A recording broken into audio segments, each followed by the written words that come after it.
ఢిల్లీలో చక్రం తిప్పుతాను. అధికారంలోకి వస్తే అందరూ మన వాళ్ళే, అందరూ దోస్తులే. అధికారం లేకపోతే నా చుట్టూ వాళ్ళు అందరూ దొంగలే, ఎవడిని నమ్మను.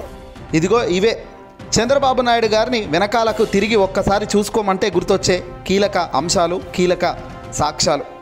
ఈ మాదిరిగానే ఉంటుంది. అయితే కట్ చేస్తే ఇప్పుడు కూటమి ఆంధ్రప్రదేశ్లో అధికారంలోకి వచ్చింది.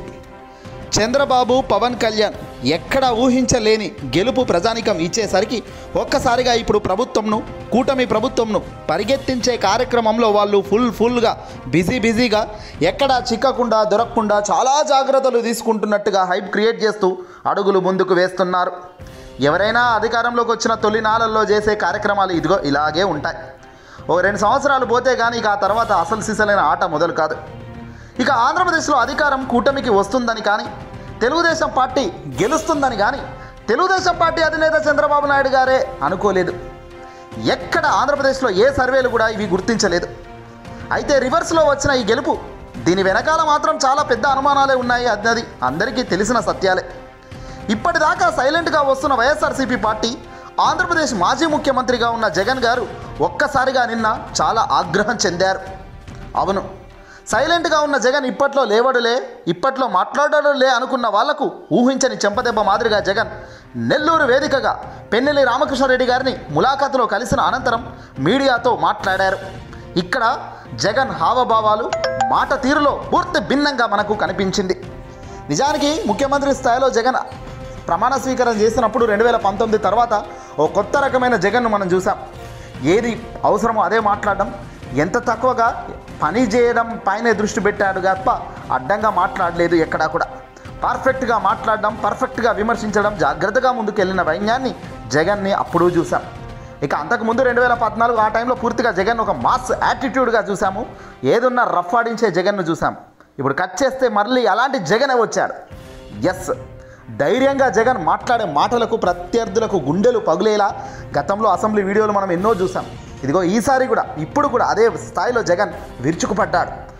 ఏం చేస్తారు అసలు, ఏమనుకుంటున్నారు మీరు అంటూ కూడా చాలా గట్టిగానే ఒక్కొక్కరి తాట తీశాడు జగన్. వాస్తవానికి జగన్ అధికారంలోకి రాలేకపోవడానికి కొన్ని కారణాలు ఉండొచ్చు.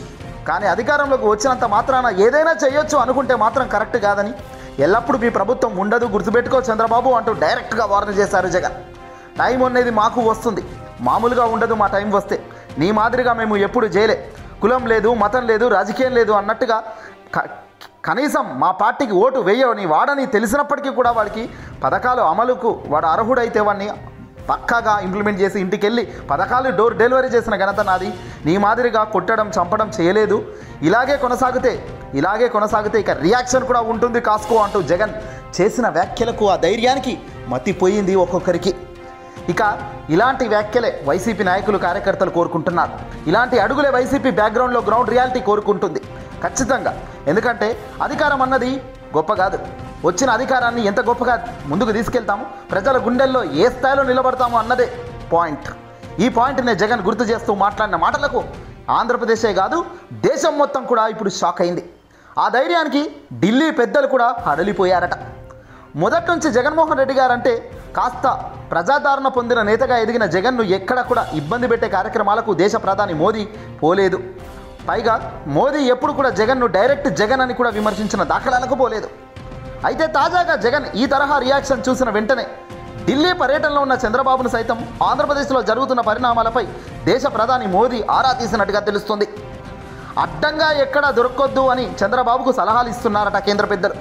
ప్రభుత్వం, కూటమి ప్రభుత్వం, మా భాగస్వామ్యం కూడా మీ రాష్ట్రంలో ఉంది కాబట్టి జాగ్రత్తగా అడుగులు వేయాల్సిన ఆస్కారం ఉంది. జగన్ను చాలా తక్కువ అంచనా వేయకూడదు అంటూ కూడా కేంద్రంలోని పెద్దలు గుసగుసలాడుతున్నట్టుగా సమాచారం. జగన్ను ఎప్పుడు ఎక్కడ తక్కువ అంచనా వేస్తే అక్కడే మనకు ఉప్పగులే పరిస్థితి మన ప్రభుత్వం వస్తుంది అని కూడా చంద్రబాబు కూడా తెలుసుకున్నారు. మేనిఫెస్టో లాంటి పెద్ద పెద్ద కార్యక్రమాలలో ప్రకటించేటప్పుడు కూడా కేంద్రం చాలా జాగ్రత్తగానే అడుగులు వేసింది. చంద్రబాబు, పవన్ కళ్యాణ్ ఇద్దరే మేనిఫెస్టోను ఓపెన్ చేశారు తప్ప సూపర్ 6 అనే మేనిఫెస్టోలు మేము కూడా భాగస్వాములుగా ఉంటామని కానీ, మేము ఈ మేనిఫెస్టోకి కట్టుబడి ఉన్నామని కానీ కేంద్ర పెద్దలు ఎక్కడా చెప్పలేదు. కనీసం ఆ మేనిఫెస్టో మీద చంద్రబాబు పక్కన, పవన్ పక్కన ప్రధాని మోదీ ఫోటోనే కూడా వేయొద్దు అనే ఆదేశాలు ఇచ్చారంటేనే ఇక్కడ క్లియర్ కట్గా అర్థమవుతుంది చంద్రబాబుపై మోదీకి ఏ స్థాయిలో నమ్మకం ఉందన్నది. కేవలం అధికారం కోసం ప్రధాని మోదీ, అమిత్ షా వీళ్ళంతా జతగట్టారు తప్ప చంద్రబాబుపై మాత్రం నమ్మకం లేదన్నది క్లియర్ కట్గా తెలుస్తోంది. చంద్రబాబు, పవన్ మాత్రమే ఈ సూపర్ 6 మేనిఫెస్టోకి బాధ్యత వహించాలి. దాన్ని ముందుకు తీసుకెళ్లాల్సిన బాధ్యత వీళ్ళకే ఉంటుంది తప్ప మోదీకి ఉండదు. ఎందుకంటే ఆ ఫోటో కూడా మోదీ వేసుకోవడానికి ఇష్టపడలేదు కదా గతంలో అంటున్నారు ఇప్పుడు అంతా కూడా. జగన్ను ఎప్పటికప్పుడు గమనిస్తున్న ఢిల్లీ పెద్దలు తనకు గొప్పగానే మళ్ళీ మర్యాద ఇచ్చే కార్యక్రమాలు చేస్తున్నారు. అందులో భాగంగానే లోక్సభ స్పీకర్ ఎన్నికల్లో భాగంగా పార్లమెంట్ సాక్షిగా జరుగుతున్న ఎన్నికల్లో స్పీకర్ ఎన్నుకునే సమయంలో ప్రధాని లాంటి మోదీ లాంటి వ్యక్తులే జగన్మోహన్ రెడ్డి గారి మద్దతు కోరడం, 4 ఎంపీల మద్దతు వైఎస్ జగన్ కళ్ళు మూసుకొని కేంద్రంకు ఇవ్వడం, ఇదంతా చూస్తుంటే జగన్ వైపు ఏ స్థాయిలో వాళ్ళకు నమ్మకం ఉందో, నిజాయితీపరుడు, మాటిస్తే తప్పడు అన్న చందంగా కేంద్రం కూడా జగన్ను చూస్తుంది. చంద్రబాబును మాత్రం ఈ తరహాలో చూడట్లేదు అనే దానికి అనేక ఉదాహరణలు ఉన్నాయి. ఇక ఇప్పుడు ఢిల్లీ పర్యటనలో ఉన్న చంద్రబాబు, మోదీ, అమిత్ షా, నిర్మలా సీతారామన్ గారితో భేటీలు జరుగుతున్నాయి. మరి కట్ చేస్తే చంద్రబాబు ఢిల్లీలో ఎలాంటి ప్రెస్ మీట్ పెడతాడు? ఢిల్లీలో ప్రెస్ మీట్ పెట్టి ఏం చెబుతాడు? ఆహో ఓహో ఇవి తెచ్చా అవి తెచ్చా అని ఏమైనా చెబుతారా? లేదంటే ఏమీ తీసుకొచ్చే పరిస్థితి లేదని చెబుతారా? దీని తర్వాత దాని ఎపిసోడ్ మాట్లాడదాం. ప్రస్తుతం ఢిల్లీ పర్యటనలో ఉన్న చంద్రబాబుకు కానీ, మోదీ ఢిల్లీలో ఉన్న వాళ్ళకు కానీ, ఆంధ్రప్రదేశ్లో నెల్లూరు వేదికగా పిన్నెల్లి రామకృష్ణారెడ్డి గారితో ములాఖాత్ అనంతరం జరిగిన ప్రెస్ మీట్లో జగన్ రియాక్షన్ మాత్రం హడలెత్తించిందని చెప్పొచ్చు ప్రత్యర్థులకు. ఇక జగన్ సైలెంట్గా ఉండడు, మన తాట తీస్తాడు అన్న సంగతి కూడా అందరికీ బహుశా ఈ పాటికి అర్థమై ఉంటుంది. ఊరుకుంటుంటే నార్మల్గా భయపడ్డట్టు కదండి అంటున్నారు వైసీపీ నాయకులు. అవకాశం కోసం మేము ఎదురు చూసే వాళ్ళం కాదు, మీరు అవకాశం ఇస్తే మాత్రం వదులుకునే వ్యక్తులం కాదు అంటున్నారు. ఖచ్చితంగా మీకు కొత్తగా ఏర్పడిన కూటమి ప్రభుత్వానికి కాస్త సమయం ఇవ్వాలన్న ఆలోచనతో వాళ్ళు కాస్త మెల్లగా అడుగులు వేస్తున్నారని, అవంతా ఒక్కసారి పుంజుకుందంటే ఏ డిసెంబరో ఏ జనవరి నుంచో ఫుల్ ఫ్లెడ్జ్డ్గా వైఎస్ఆర్సీపీ యాక్టివ్ అవుతుందని కూడా వైసీపీ కార్యకర్తలు చెప్తున్నారు. ఈ పాటికే జగన్ గ్రౌండ్ రియాలిటీని సెట్ చేస్తున్నారు. మిస్టేక్ ఎక్కడ జరిగింది, ఎక్కడెక్కడ అధికారంలో ఉన్నప్పుడు ఎవరెవరిని నెగ్లిజెన్స్గా పక్కన పెట్టాం, ఏం జరిగింది అనే కోణంలో తాను ఇప్పటికే ఫుల్ ఫ్లెడ్జ్డ్గా 100% ఫీడ్బ్యాక్ని తెచ్చుకున్నారట. ఈ ఫీడ్బ్యాక్ అంతా కూడా రంగరించుకొని మళ్ళీ సంసిద్ధమై ఎక్కడెక్కడ లోపాలు ఉన్నాయో గ్రహించుకొని ఆ లోపాలను సరిదిద్దుకొని యుద్ధానికి సిద్ధం అంటూ మళ్ళీ మొదలెట్టబోతారు జనవరి నెల నుంచి కూడా. ఏ స్థాయిలో ప్రజల దగ్గరికి వెళ్తారు, ఏ స్థాయిలో మళ్ళీ ప్రజల ప్రేమను పొందేదానికి ముందుకు అడుగులు వేస్తారు, పడిపోయిన కేవలం 10% ఓటు బ్యాంకును మళ్ళీ ఏ స్థాయిలో పైకి పెంచుకోవాలి అనే దానిపైన ఇప్పుడు జగన్ ఫోకస్ చేస్తున్నట్టు తెలుస్తోంది. బెంగళూరు పర్యటన అనంతరం వచ్చిన జగన్ ఫస్ట్ మీటింగే నెల్లూరు ములాఖాత్ వేదికగా జరిగింది. ఏదేమైనప్పటికీ కూడా జరుగుతున్న పరిణామాల నిత్య ఎప్పుడు ఏ క్షణాల ఏ తప్పును ఎవరు బయట పెడతారో, రియాక్షన్ ఏ రేంజ్లో ఉంటుందన్నది మాత్రం ఏపీలో ఎప్పటికీ ఒక హాట్ టాపికే, ఒక హాట్ పాలిటిక్సే. చూడాలి. ఏదేమైనప్పటికీ కూడా ప్రజానికం ఓటేశారు కాబట్టి కూటమికి ఓటేసినప్పుడు మనం వేసిన ఓటుకు వీళ్ళు చేస్తున్నది కరెక్టా కాదా అన్నది మాత్రం గమనిస్తూనే ఉండాలి.